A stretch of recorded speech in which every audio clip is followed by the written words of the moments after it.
lâu lâu.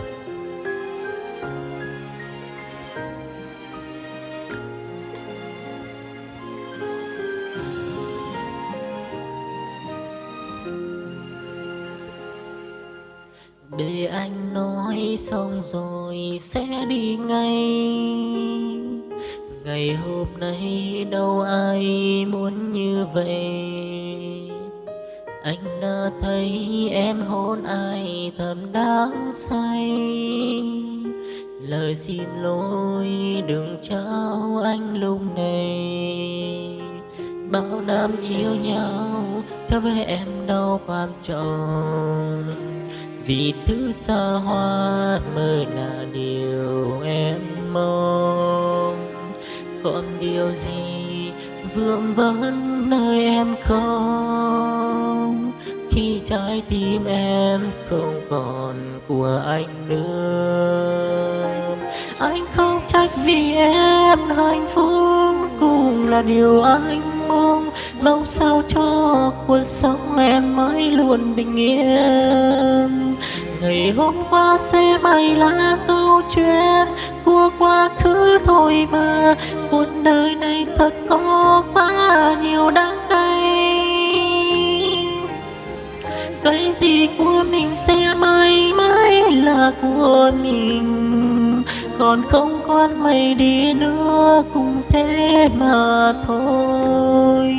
Nhưng hạnh phúc mất đi rồi làm gì có lại làm thứ hai. Mong một mai hai ta đừng gặp lại.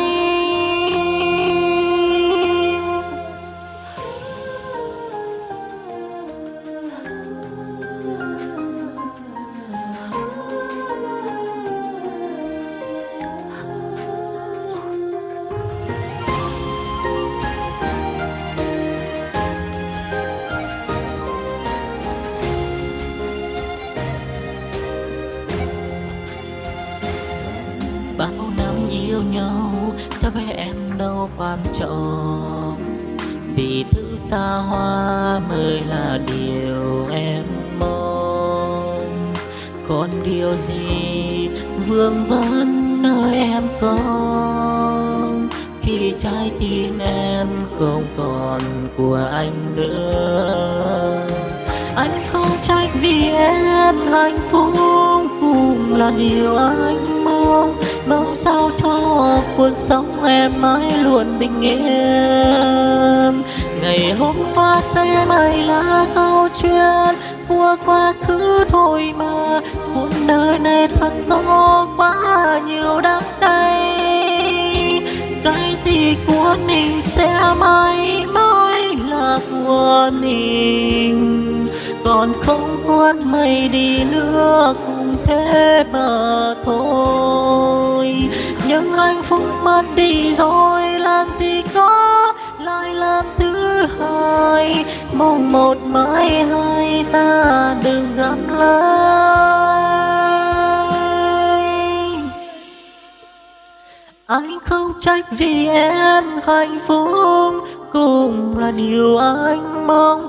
Mong sao cho cuộc sống em mãi luôn bình yên. Ngày hôm qua sẽ mãi là câu chuyện của quá khứ thôi mà. Cuộc đời này thật có quá nhiều đắng cay. Cái gì của mình sẽ mãi mãi là của mình. Còn không quan mây đi nữa cũng thế mà thôi. Nhưng hạnh phúc mất đi rồi làm gì có lại làm thứ hai. Mong một mai hai ta đừng gặp lại. Mong một mai hai ta